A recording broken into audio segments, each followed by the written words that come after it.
Hello dear student, this is a part 2 of chapter 1। ठीक है ना। फर्स्ट पार्ट में हमने समझा कि किस तरह से हिंदुस्तान का जो टर्म था, हिंदुस्तान की जो मीनिंग थी 13th सेंचुरी में कैसे हो गई थी और फिर 16th सेंचुरी में बाबर के समय पे कैसे हुई। ठीक है। तो हमने देखा कि टर्म का जो डिफरेंस है वो टाइम के अकॉर्डिंग वो क्या हो जाता है, चेंज हो जाता है। ठीक है। अब इसमें हम देखेंगे हिस्टोरियन एंड देयर सोर्सेज में कि हिस्टोरियन के पास आखिर क्या क्या सोर्स होते हैं जिससे वो हिस्ट्री राइट करते थे। ठीक है ना। Historians will use different types of source to learn about the past depending upon the period of their study and the nature of their investigation। ठीक है ना। Historians use different types of source, यानी एक historian जब कोई history right करेगा ना तो कोई एक ही सोर्स को नहीं लेगा कि उसको कहीं से इंस्क्रिप्शंस में कॉइन में कुछ पता चल गया कि ठीक है ये कॉइन में ये जानकारी मिल रही इस राजा के बारे में तो फटाफट लिखना शुरू कर देगा। नहीं, वो इंस्क्रिप्शंस के कॉइन से जानकारी लेगा, इंस्क्रिप्शन से जानकारी लेगा। इंस्क्रिप्शंस पढ़ा है ना आपने, है ना। जो पुराने हमारे कल्चरल जो भी और एक्टिविटीज़ हुई हैं उनकी अगर कोई साक्ष्य मिल रहा है ना, साहित्यिक स्रोतों के साक्ष्य मिल रहा है, अगर हमें वैसे सोर्स मिल रहा है, यानी अदर डिफरेंट टाइप्स के जो सोर्स मिलेंगे उनको करेक्ट करके समझेगा कि रियल में एक्चुअल में हुआ क्या था। ठीक है। उसके बाद फिर हिस्ट्री राइट करेगा। ठीक है ना। ये इसमें दे रहा है, past depending upon the period of this their study and the nature of their investigation, यानी इन्वेस्टिगेट करके, है ना। इन्वेस्टिगेशन करेगा उसकी। Last year for example you read, अच्छा आपने जो लास्ट में क्लास 6 में क्या पढ़ा है, the rulers of the Gupta dynasty and Harshvardhan, यानी गुप्ता डायनेस्टी और हर्षवर्धन के बारे में तो आपने पढ़ा ही है ना। गुप्ता डायनेस्टी में आपने कौन कौन से रूलर थे, है ना, आपने पढ़ा है। चंद्रगुप्त के बारे में, हर्षवर्धन के बारे में पढ़ा था, है ना। हर्षवर्धन को किसने हराया था, पुलकेशिन सेकंड ने। याद है कि भूल गया। In this book we will read about the following thousands year from रफली 700 टू 1750, यानी इस समय हम जो इस क्लास 7th में पढ़ने जा रहे हैं वो किस समय से 700 टू 1750 के बारे में एक मोटा मोटा आंकड़ा लिया गया है कि इसके बारे में हिस्ट्री हम लोग पढ़ने जा रहे हैं। ठीक है। You will notice some continuity in the sources used by historian for the study of this period. They still rely on a coins, inscriptions, architecture and textual record for information। ये important line है, यानी historian किस पर focus कर रहे हैं, historian किस पर फोकस कर रहे हैं, कॉइन्स पर, इंस्क्रिप्शन पर, आर्किटेक्चर पर, है ना, and the textual record for information. इन सबको लेकर एक हिस्टोरियन अपनी हिस्ट्री राइट करता है। यानी कॉइन्स, पुराने सिक्के अगर मिल रहे हैं तो उसमें क्या क्या है ना, पहले गोल्ड के सिल्वर के सिक्के मिले थे ना। इंस्क्रिप्शन का मतलब अभिलेख, पत्थरों पर जो बातें लिखी होती थी, जैसे अशोक के इंस्क्रिप्शन आपने पढ़े हैं ना। अशोक के इंस्क्रिप्शन में आपने 13th वाला इंस्क्रिप्शन पढ़ा है ना, उसमें अशोक ने क्या लिखा है ना, कलिंग जो वॉर हुआ था उसका डिस्क्रिप्शन कहाँ पे है, 13 इंस्क्रिप्शन ऑफ अशोक, यानी 13 नंबर का जो इंस्क्रिप्शन है अशोक का उसमें कलिंग वार के बारे में दिया गया है। तभी ना हमें जानकारी मिली ना, हम लोग देखने थोड़ी गए थे कि अशोक कैसे युद्ध किया है। ठीक है। हम लोग को इन्फॉर्मेशन मिल रही है, पिछली इन्फॉर्मेशन से हम लोग जानकारी ले रहे हैं। तो इसमें अभी हिस्टोरियन के बारे में समझा जा रहा है कि हिस्टोरियन क्या क्या इंपॉर्टेंट चीज़ ले सकते हैं, तो आप इसको अंडरलाइन कर लीजिएगा, this is important for you. ठीक है। But there is also considerable discontinuity, लेकिन कभी कभी आप उनकी डिसकंटिन्यूटी भी देखते हैं, यानी कि लगातार इन सब चीज़ों से तो काम करते हैं लेकिन कभी कभी आप देखते हैं कि वो डिफरेंट चीज़ों से भी करते हैं। The number and variety of textual record, depend करता है number and variety of textual record की। अलग अलग तरह के टेक्सचुअल रिकॉर्ड होते हैं। टेक्सचुअल का मतलब समझ रहे हैं ना, टेक्स्ट का मतलब कॉपी किताबें, यानी पुरानी जो पुस्तकें हैं, मनुस्क्रिप्ट्स तक यहाँ आती, ठीक है ना, उनके माध्यम से अगर हमें कुछ पता चल रहा है। Increase dramatically during this period, इस पीरियड में अलग अलग वैरायटी के टेक्सचुअल रिकॉर्ड हैं जिसकी वजह से अलग अलग हिस्ट्री हमें उसी अकॉर्डिंग क्या हो जाती है, जैसे they slowly displaced other types of available information, यानी अगर हमें कोई इन्फॉर्मेशन मिली है लेकिन बाद में अगर हमें कोई दूसरी इन्फॉर्मेशन मिली है तो हम पुरानी वाली जो इन्फॉर्मेशन उसको क्या कर देते हैं, डिस्प्लेस कर देते हैं। राइट। थ्रू दिस पीरियड, है ना, paper gradually became cheaper and more, और ये जो समय है ना 1700 से, इस समय पे पेपर जो हमारा होता था ना वो लगभग क्या होता था, cheaper and more widely available, यानी हर जगह पर पेपर की जो अवेलेबिलिटी थी वो मतलब उपलब्ध थी, है ना। बड़े आराम से पेपर का जो डेवलपमेंट था वो हो चुका था, यानी पेपर समझ में आ रहा है ना, कागज़, इसका जो आविष्कार है, इसका जो इन्वेंट है वो हो चुका था। People use to write holy text, लोग क्या करते थे, उन जैसे ही पेपर का आविष्कार शुरू हुआ कि हाँ पेपर आ गया, लोगों ने उस पर क्या लिखना शुरू कर दिया, होली टेक्स्ट, जैसे रामायण है, महाभारत है और भी बहुत सारी पुरानी जो कथाएँ हैं उनको लिखना शुरू कर दिया। क्रॉनिकल ऑफ रूलर्स, यानी कि अकबर का समय कौन सा है, बाबर का समय कौन सा है, किस टाइम पे है, क्रॉनिकल ऑफ रूलर्स। लेटर्स लिखना शुरू कर दिया, किन पर, पेपरों पर, क्योंकि पेपर इन्वेंट हो चुका था। टीचिंग ऑफ सेंट्स, यानी जो हमारे संत हैं जैसे महात्मा बुद्ध हैं, जैन हैं, तो अब इनकी जो बातें हैं अब एक मॉन्यूस्क्रिप्ट तक सीमित नहीं रह गई, यानी पेपर में भी लोग इनको राइट करने लगे थे। यानी पहले वो कहीं ना कहीं मनुस्क्रिप्ट्स में इंस्क्रिप्शंस में लिखी रही होंगी, लेकिन अब वहाँ से उठा के किस में आ रही हैं, पेपर में आ रही हैं। जुडिशियल रिकॉर्ड है ना, जिसमें राजा के जो डिसीजन होते थे। For registers of account and taxes, जो राजा है वो टैक्स ले रहा है, उसका क्या अकाउंट है, ये सब कुछ। मनुस्क्रिप्ट्स, देखिए मनुस्क्रिप्ट फिर आ गया। मनुस्क्रिप्ट्स के बारे में आप लोग क्लास 6 में पढ़ चुके हैं कि क्या है मनुस्क्रिप्ट्स, ठीक है, उसको आप रिवाइज करिएगा क्या है मनुस्क्रिप्ट्स, है ना।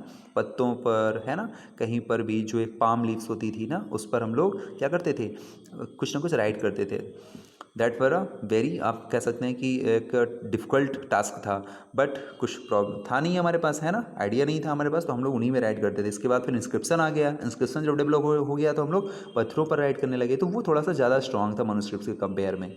अच्छा, ये जो पेपर पर सारी बातें लिखी जा रही हैं, ये कहाँ से उठा के लिखी जा रही हैं, मनुस्क्रिप्ट से लिखी जा रही हैं, है ना। क्योंकि पहले जब हमने हंटर गैदर पढ़ा था, उसके बाद जो डेवलपमेंट देखा कि लोगों ने मनुस्क्रिप्ट का इस्तेमाल किया, ठीक है, तब पेपर नहीं आया था।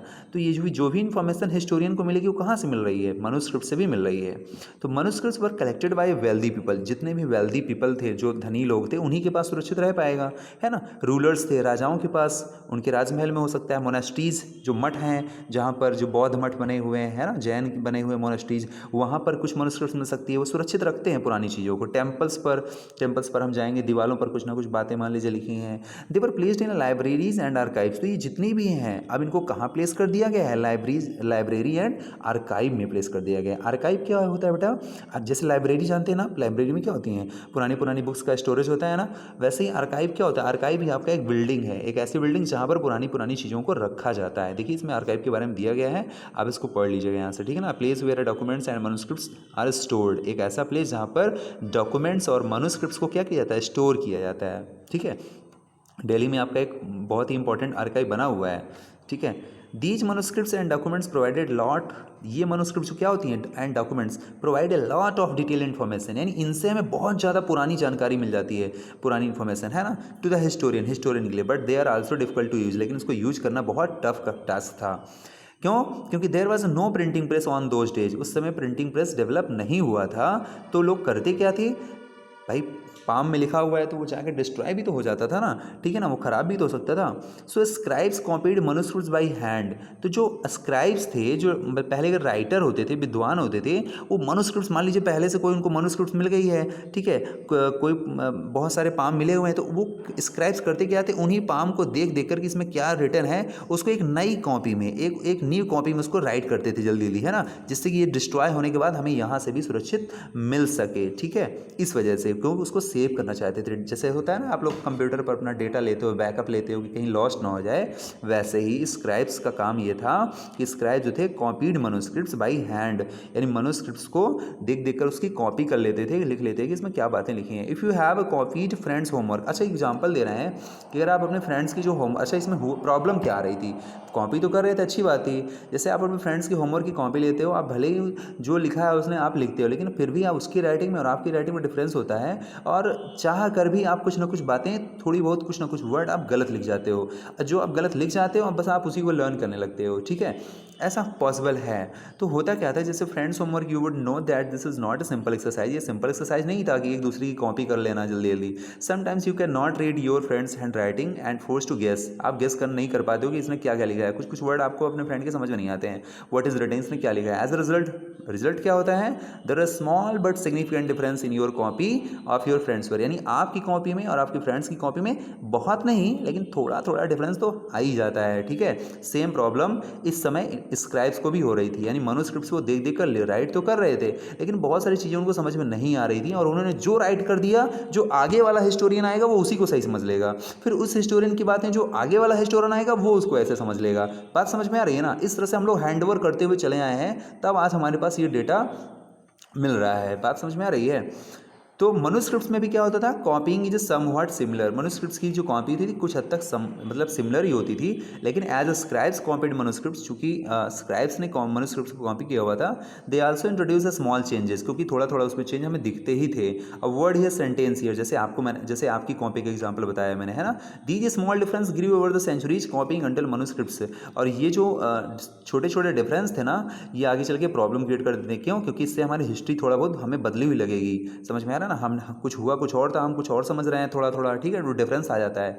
Same text became subsequently different from one another, एक दूसरे से क्या होता है, डिफरेंट हो जाते थे। This is a serious problem, ये बहुत सीरियस प्रॉब्लम थी, इंपॉर्टेंट है ये बात, ठीक है ना, जो हम लिख रहे हैं आप, जो मैं बता रहा हूँ, because we are rarely find the original manuscripts of the other today, क्योंकि हम जो ओरिजिनल मनुस्क्रिप्ट थी वो हमें नहीं मिल पाती थी। जैसे एक हिस्टोरियन ने आज एक स्क्रैप्स ने उस बात को लिखा है ना, ठीक है ना, उसके बाद कोई दूसरा स्क्रैप्स नोट कर रहा है, फिर उसके बाद दूसरा स्क्रैप्स नोट कर रहा है, दूसरा हिस्टोरियन नोट कर रहा है, तो थोड़ी थोड़ी गलतियाँ जो सब लोग करते चले जा रहे हैं, वो उसकी बात थोड़ी नहीं समझ पाया, बाकी बात समझ लिया, अगला जो है उसकी बात थोड़ी समझ नहीं पाया, तो कहीं ना कहीं हम लोग एक पुराने डेटा को क्या कर रहे हैं, लॉस कर रहे हैं, ठीक है, उसका एक मार्जिन क्या हो रहा है, धीरे धीरे बढ़ रहा है। तो क्या था, हमें ओरिजिनल मनुस्क्रिप्ट्स हमें नहीं मिल पाती थी, हमें ओरिजिनल मनुस्क्रिप्ट्स बिल्कुल नहीं, तो we are totally dependent upon the copies, और हम आज टोटली किस पर डिपेंडेंट है, वही कॉपी वाली जो कॉपी हमारे पास रखी हुई है, जो कॉपी के ऊपर कॉपी, कॉपी के ऊपर कॉपी करते चले आ रहे हैं। हम उतना ही समझते हैं कि हिस्ट्री में ऐसा ही है। क्यों? क्योंकि पहले ना प्रिंटिंग प्रेस थे, ना नेट था, इंटरनेट था, फेसबुक, ऐसा कुछ कहाँ था, ठीक है, तो यही सब तरीके थे। As a result historian have to read a different manuscripts, और इसका परिणाम ये होता था कि हिस्टोरियन जो होते थे उनको अलग अलग तरह के मनुस्क्रिप्ट्स वर्जन मिलते थे सेम टेक्स्ट के, to guess what author had originally written, ठीक है। On the occasion author revise their chronicles at different times, और किसी समय पर जो अथर्स होते थे वो क्या करते थे, रिवाइज करते थे दियर क्रॉनिकल्स, कभी कभी वो अपनी डेट बताते थे, नहीं यहाँ से नहीं, हमारी डेट यहाँ से है। The 14th century chronicle Ziauddin Barani, अब बहुत अच्छा एग्जाम्पल है, इसको आप इंपॉर्टेंट लिखिएगा, ठीक है। जियाउद्दीन बर्नी ने देखिए क्या लिखा, जो भी हमने ऊपर समझा है ना उसी के जस्ट एग्जाम्पल है।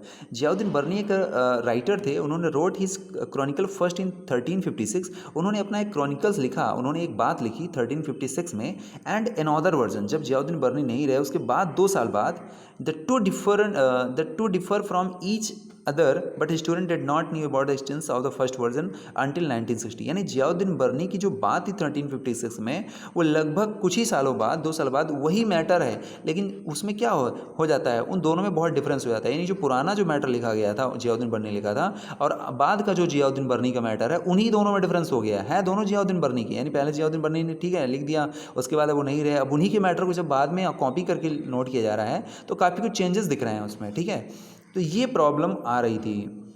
But historian does not know about the existence of the first version, पहला जो वर्जन था उसको क्या कर रहे थे, उसकी महत्व को समझ नहीं पा रहे थे, उसके महत्व को नहीं उस पर इंडिकेट कर पा रहे थे। 1960 तक में बात कर रहे हैं। It remained lost in the large library collection, इस प्रकार से धीरे धीरे एक बहुत बड़ा जो लाइब्रेरी कलेक्शन था, यानी जो भी डेटा था हमारा वो लॉस हो रहा था। अब आपको हिस्टोरी समझ में आई होगी, है ना, हिस्टोरियन एंड उनके डियर सोर्सेज। न्यू हेडिंग है हमारी क्या है, new social and political groups. अब इसमें आप देखेंगे कि हमारी कंट्री में यानी सेवन्थ सेंचुरी से 1750 सेंचुरी में के बीच में आप देखेंगे नए नए सोशल और पॉलिटिकल ग्रुप्स भी आते हैं, यानी नए नए सामाजिक लोग, यानी धीरे धीरे हमारा जो सोशल है, समाज है, आप अपने आप को जब हिस्ट्री समझा करें ना तो अपने आप को बहुत पीछे ले जाइए, उस समय ले जाइए जिस समय लोग कुछ जानते नहीं थे, समझते नहीं थे, धीरे धीरे डेवलपमेंट हो रहा है। महात्मा बुद्ध के आगे, आप अशोक के आगे, मैंने आपको पहले ही फर्स्ट वीडियो में बताया कि आपको उस तरह से सोच के चलना है। जब आप वैसे सोच के चलेंगे ना तो आपको बातें बहुत ज़्यादा समझ में आएंगी, ठीक है। तो देखेंगे the study of thousands year between the 700 and 1750 as a huge challenge to the historian, largely because of the scale and variety of developments that occurred over the period. क्या हुआ इसका मतलब? इसका मतलब ये हुआ कि जो हमने स्टडी किया ना, थाउजेंड्स ईयर्स, 1000 सालों की जो बीच में हम स्टडी कर रहे हैं, इसमें बहुत बड़े बड़े चैलेंज आए। जैसे 700 से अगर आगे बढ़ेंगे 800, 900, 10 है ना, 1000, फिर इसके बाद 12, तो इसमें 1200, तो इसके बाद हम जो आगे देख रहे हैं कि इसमें बहुत बड़े बड़े चेंजेस हुए, एक बड़े पैमाने पर चेंज हुए। क्या क्या चेंज हुए? जैसे कि टेक्नोलॉजी हमारी आने लगी। जैसे पहले टेक्नोलॉजी जानते नहीं थे कुछ, अब धीरे धीरे टेक्नोलॉजी जन्म ले रही है, ठीक है। कौन कौन सी टेक्नोलॉजी आएगी? लाइक द पर्सियन व्हील, ये इंपॉर्टेंट है, अंडरलाइन कर लीजिएगा ये, ठीक है, ये आपके भी क्वेश्चन आंसर में भी है और साथ ही ये इंपॉर्टेंट है। Like in a Persian wheel in irrigation, ये पीसेस में पूछा गया क्वेश्चन है कि इरीगेशन में कौन, पर्सियन व्हील का इस्तेमाल किस में होता था? तो पर्सियन व्हील का इस्तेमाल इरीगेशन में होता था, यानी आगे जो कॉम्पिटिटिव एग्जाम है उसके लिए भी आपके लिए इंपॉर्टेंट है कि पर्सियन व्हील किसके लिए इंपॉर्टेंट? इरीगेशन के लिए। इरीगेशन मतलब सिंचाई, है ना, खेतों की सिंचाई। The spinning wheel in weaving, spinning wheel का इस्तेमाल वीविंग में, यानी बुनकर कपड़े बुनने में। And the fire arms, fire मतलब जो तो बंदूकें हैं, तोप हैं, फायर आर्म्स है, इन्हें कॉम्बैट, युद्ध में ये सब इस्तेमाल होने लगे थे। याद रखिए, आपको अगर ऐसा लगता हो कि जो तोपें हैं हमारी, जो तोपों का जो इस्तेमाल है वो अंग्रेज़ों के आने के बाद हुआ, तो अंग्रेज़ों के आने के बाद नहीं हुआ। यानी बाबर जब आया था, है ना, बाबर जब आया था यानी 1526 में बाबर का पहला युद्ध होता है, तो इसी समय बाबर ने क्या तोपों का इस्तेमाल किया था। समझ में आ रहा है ना? इसका मतलब डेवलपमेंट काफ़ी पहले से हो जा रहा है।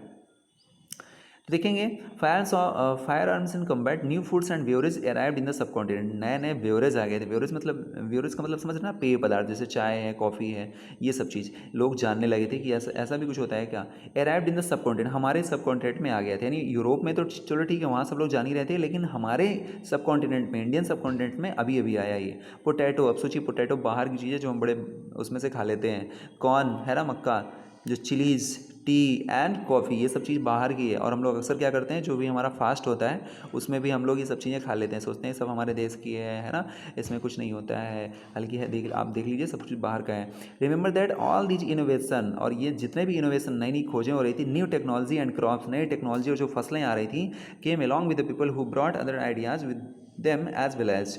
ठीक है, वो जैसे जैसे लोगों की टेक्नोलॉजी क्रॉस बढ़ी, लोगों के नए दिमाग में नए नए आइडियाज़ भी आ रहे थे, जिसका परिणाम क्या है कि हम नई नई टेक्नोलॉजी देख रहे हैं। नई नई टेक्नोलॉजी के साथ साथ में नई नई फूड्स भी देख रहे हैं, क्रॉप्स भी देख रहे हैं। भाई हम गेहूँ जौ तो खाते ही थे, राइस तो खाते ही थे, कुछ नई चीज़ें भी देख रहे हैं।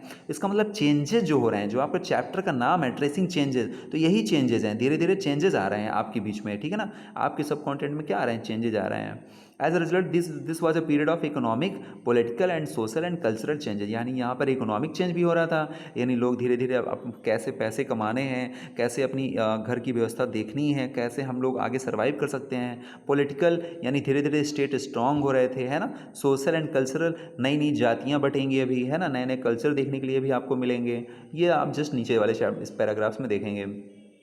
अब देखेंगे इसमें this was also period of a great mobility. ये जो पीरियड था वो ग्रेट मोबिलिटी का पीरियड था, यानी लोग एक जगह पर रहते नहीं थे, एक जगह से दूसरे जगह पर आना जाना शुरू कर दिए थे। मोबिलिटी का मतलब ये है, groups of people travelled long distances in search of opportunity. लोग नए नए अवसरों को ढूंढने के लिए, यानी लोग एक जगह पर बैठे नहीं थे। अब जैसे जैसे चेंजेस हो रहे थे तो लोग अब आदिमानव थोड़ी बचे हैं, अब तो लोग काफ़ी डेवलपमेंट आ गया ना, टेक्नोलॉजी आ गई ना यहाँ पे। अभी मैंने ऊपर पढ़ा है ना, फायर आर्म्स इन कॉम्बैट, यानी तोपों का इस्तेमाल होने लगा, है ना। वीविंग, कपड़े बुने जाने लगे। इसका मतलब आप समझिए कि लोग काफ़ी डेवलप कर चुके थे। अब लोग नए नए अपॉर्चुनिटी को, नई नई जॉब को ढूंढने के लिए कि हमें क्या करना चाहिए, इधर से उधर घूमना शुरू कर दिए थे। The subcontinent held immense wealth and the possibilities for the people carve fortune, अपने फ्यूचर के बारे में सोचना शुरू कर दिए। One group of people who became important in this period were, इस पीरियड की अगर बात करें कि सबसे इंपॉर्टेंट जो लोग थे वो कौन थे, इस सबसे इंपॉर्टेंट निकल के आते हैं राजपूत निकल के आते हैं। कौन निकल के आते हैं, राजपूत, ठीक है ना। और पीरियड राजपूत, राजपूत कौन थे, Rajput was the dynasty. Name derived from राजपुत्र, जो किससे निकल गया, राजपूत शब्द किससे निकला है, राजपुत्र से निकला है, ठीक है। यानी राजा का जो पुत्र था, राजा का जो पुत्र है उसे राजपुत्र कहते हैं, ठीक है ना। तो उन्होंने, इसलिए उनको राजपूत कहा गया। डायनेस्टी मतलब क्या होता है, डायनेस्टी मतलब राजवंश, डायनेस्टी मतलब राजवंश। जैसे मुगल डायनेस्टी है, मुगल डायनेस्टी में मुगल में बाबर हुए, बाबर के बाद फिर हुमायूं हुए, अकबर हुए, है ना। यानी एक ही परिवार के जो गद्दी पर बैठते जाते हैं ना, उन्हीं का शासनकाल चलता है, उसको डायनेस्टी बोलते हैं, ठीक है बेटा। डायनेस्टी मतलब होता है राजवंश, राजा का वंश, ठीक है। उनके बाद कौन बैठेगा, तो राजपूत डायनेस्टी यहाँ पर हमें देखने के लिए मिलती है। The son of ruler between the 8 and 14 century, यानी 8वीं शताब्दी, है ना, 18th एंड 14 सेंचुरी के बीच में आप देखते क्या हैं, the term was applied more generally in a group of warriors who claim छत्री। यानी एक ऐसा टर्म हमें देखने के लिए मिल रहा है जिसका नाम क्या है, छत्री। छत्री मतलब कास्ट स्टेटस, एक स्टेटस दिख रहा है छत्री, यानी राजपूतों को छत्री से टर्म यहाँ पर ऐड करके देखा जा रहा है कि जो राजपूत थे वो छत्री थे। द टर्म इंक्लूडेड, ये देखिए, ये आप पिक्चर देख सकते हैं, यही है आपका Persian wheel. Not just a ruler, not just a ruler, the chieftains, but also soldiers and commanders who were served in the armies, different monarch all over the subcontinent। यानी जितने भी लोग थे, आर्मी के कमांडर्स थे, soldiers थे, सभी ने, जिसको जहाँ जहाँ सत्ता हासिल करने का मौका मिला, उन्होंने अपनी अपनी क्षेत्रों को, ज़मीनों को, है ना, हासिल किया। इसमें आप देखेंगे a cleric code of conduct, extreme valour and great sense of loyalty. यहाँ पर आप देखेंगे एक लॉयल्टी, एक बड़ी निष्ठा के साथ, एक बड़े, है ना, वैल्योर मतलब बहादुरी यहाँ पर दिखाई देती है। वो the qualities attributed to the Rajput. सबसे ज़्यादा अगर कोशिश की जाए कि ये क्वालिटीज़ कहाँ पे देखने को मिल रही है, तो राजपूत डायनेस्टी मिल रही है।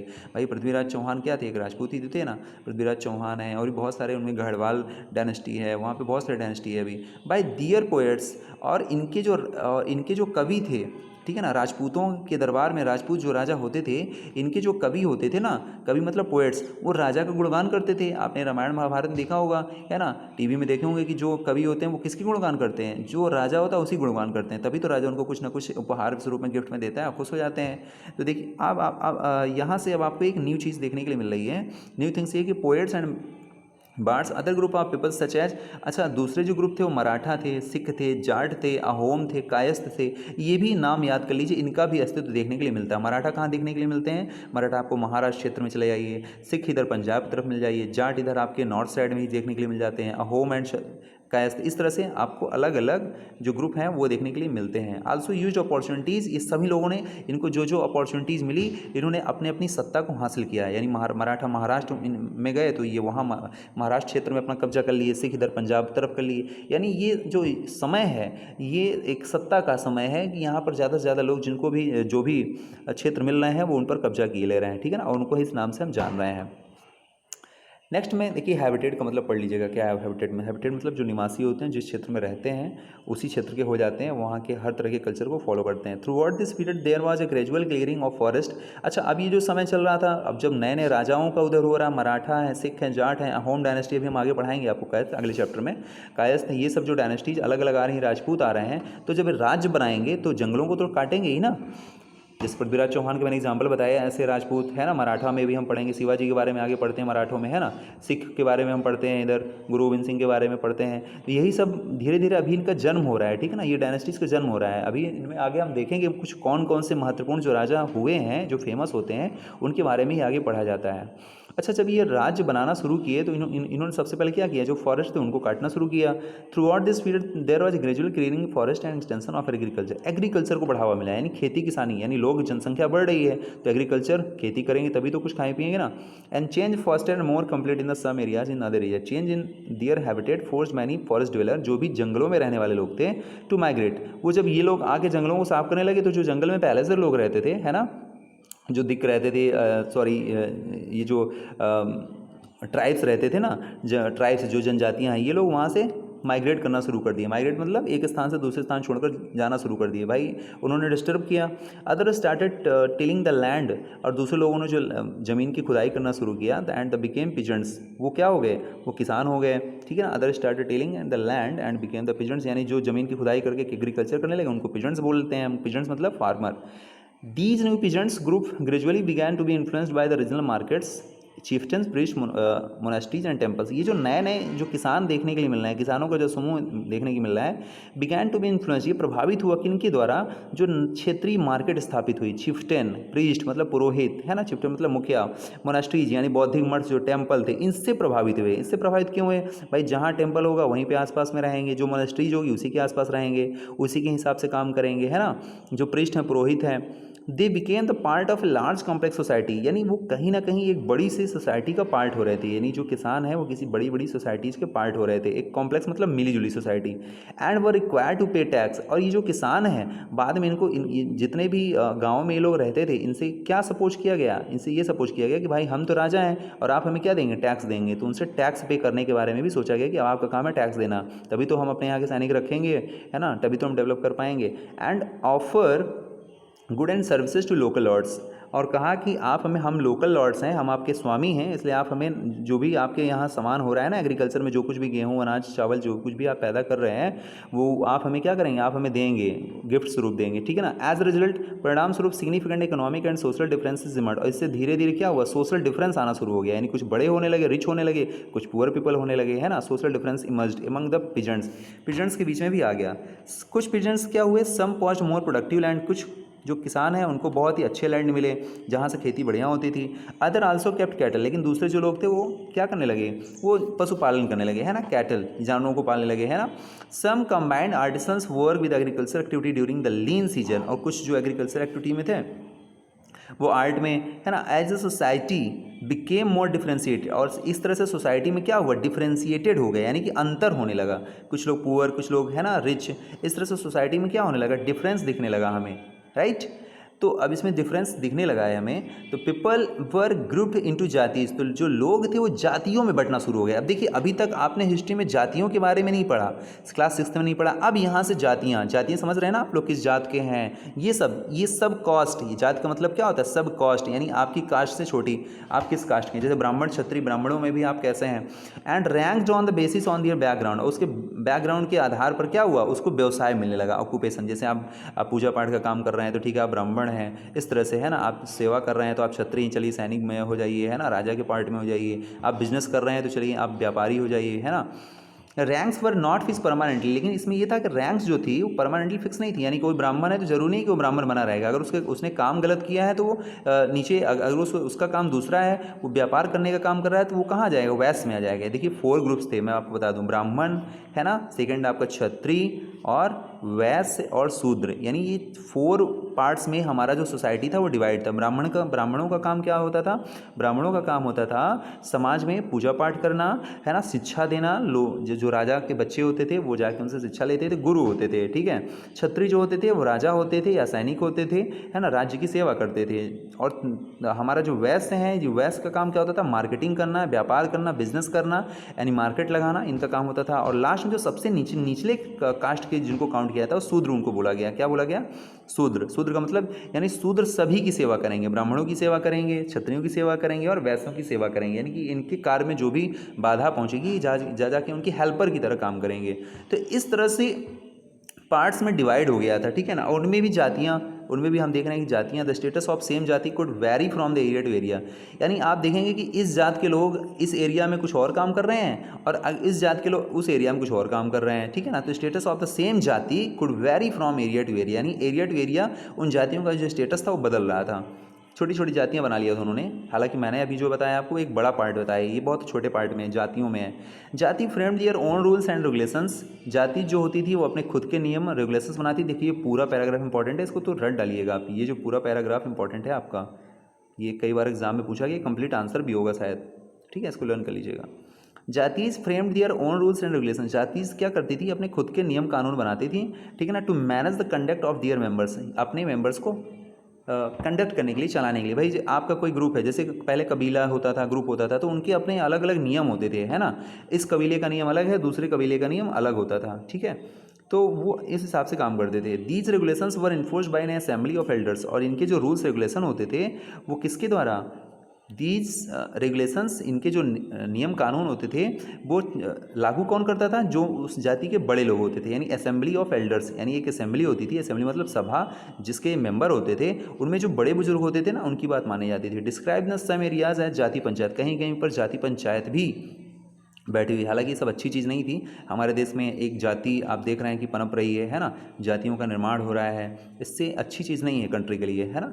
But jatis were also required to flow the rules of their village, jatis were also required to flow to, है ना, to follow the rules of their village. लेकिन जातियों को गांव के नियम कानून मानने पड़ते थे, यानी जातियों के जो नियम होते थे वो उन्हीं जातियों के लिए, लोगों के लिए होते थे। लेकिन गांव का कोई नियम बना गया है तो वो तो हर जाति के लोगों को मानना पड़ेगा ना। जैसे आज भी होता है, हम अपने, हमारे परिवार में, हमारी फैमिली में क्या नियम कानून है वो तो ठीक है, लेकिन हमारे घर के जो बड़े बुजुर्ग हैं वो नियम बना रहे हैं तो हम मानेंगे, है ना। जो हमारी सोसाइटी में रूल्स है वो तो सबको मानना पड़ेगा ना।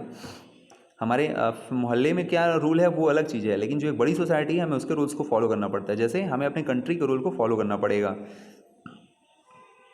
But jati were also required to follow the rules of their village. Several village were governed by the chieftain. और याद रखिए, जो विलेज होता था उसके सभी नियमों को मानना पड़ता था, किनको, जातियों को। और इस विलेज का जो मुखिया होता था उसको कौन चलाता था, चिफ्टन, यानी गांव का जो मुखिया होता था, चिफ्टन, प्रमुख। Together they were only A small unit of state. अब अगर एक गांव की बात की जाए तो एक स्टेट बहुत बड़ा होता है, एक स्टेट का सबसे छोटा पार्ट क्या होता है, विलेज। और कई सारे विलेज से मिलकर क्या बनता है, आपने देखा होगा, डिस्ट्रिक्ट, और कई सारे डिस्ट्रिक्ट से मिलके गांव बनता है, सॉरी आपका स्टेट बनता है। ये आपने क्लास 6 में पढ़ा होगा। नेक्स्ट हेडिंग है हमारी रीजन एंड एम्पायर, ठीक है। अब इसमें हमें क्या पढ़ना है, रीजन एंड एम्पायर में हम देखेंगे कि large state like those of Cholas और मुगल्स, यानी आप देखेंगे चोल के बारे में आपने पहले पढ़ा ही था, ठीक है, उसके बारे में पढ़ेंगे, मुगल्स के बारे में पढ़ेंगे। इन सब चीज़ के बारे में थोड़ा थोड़ा इंट्रोडक्शन हम लोग नेक्स्ट वीडियो में पढ़ेंगे, और हो सकेगा तो हो सकता है नेक्स्ट वीडियो में हमारा चैप्टर कंप्लीट हो जाएगा। ठीक है। आप लोगों को जो कुछ भी आप लोग इसको समझिए, कई बार, एक बार नहीं वीडियो, कई बार देखिए मेरा वीडियो, ठीक है ना। उसको बार बार आप देखिए, समझिए, पैराग्राफ्स को मिलाइए, समझने की कोशिश करिए और हिस्ट्री को हिस्ट्री की तरह सोचिए। आज से अपने आप को बहुत सारे पीछे ले जाइए, ठीक है ना। जो ईयर दिया है ना उस टाइम पे ले जाइए और फिर आप समझिए। इसके बावजूद भी आपको कोई प्रॉब्लम आती है तो आप डायरेक्टली मुझसे क्या कर सकते हैं, कमेंट सेक्शन में बात कर सकते हैं। अदरवाइज अगर कमेंट में बात नहीं हो रही तो आप मुझसे डायरेक्टली व्हाट्सअप में क्वेश्चन पूछ सकते हैं, बात कर सकते हैं। अपने क्वेश्चन टाइप करके सेंड कर दीजिएगा, मुझे जब भी टाइम मिलेगा मैं आपको, ठीक है ना, रिप्लाई कर दूंगा, ठीक है। और अगर एग्जैक्ट मेरे पास सेल होगा तो डायरेक्टली मैं आपको रिप्लाई कर सकता हूँ, ठीक है। Otherwise if you have any more other कोई प्रॉब्लम है तो आप डायरेक्टली मुझसे कॉल भी कर सकते हैं, मुझसे पूछ सकते हैं, ओके। लेकिन आप लोग पढ़ाई अब शुरू कर दीजिए, क्योंकि हिस्ट्री है और हिस्ट्री को अगर आपने स्टार्टिंग से पढ़ना शुरू नहीं किया अच्छे से तो आपको एक प्रॉब्लम, बहुत बड़ी प्रॉब्लम हो जाएगी, ठीक है। और ये हिस्ट्री आपकी 6 से ज़्यादा इंटरेस्टिंग है, ओके। सो स्टार्ट करिए अपनी हिस्ट्री और याद रखिए जो भी इंपॉर्टेंट क्वेश्चन आएंगे मैं इन्हीं के बीच में बताता चला जाता हूँ, ठीक है। तो आप लोग उन पर टिक भी लगाते जाइएगा, क्योंकि अलग से टाइम नहीं आपको बताया जाएगा कि नहीं इस चैप्टर में ये इंपॉर्टेंट है, ये इंपॉर्टेंट है, ठीक है। आप लोग अंडरलाइन करते जाइए और अपने दिमाग में क्वेश्चन के आंसर्स बैठाते जाइए, ठीक है। अगर MCQ क्वेश्चन होते हैं, मल्टीपल चॉइस क्वेश्चन के एग्जाम होते हैं तो भी आप बहुत अच्छा कर पाएंगे, और अगर रिटन एग्जाम का भी हुआ उसमें तो आप बहुत अच्छा कर ही पाएंगे, ठीक है। Thank you.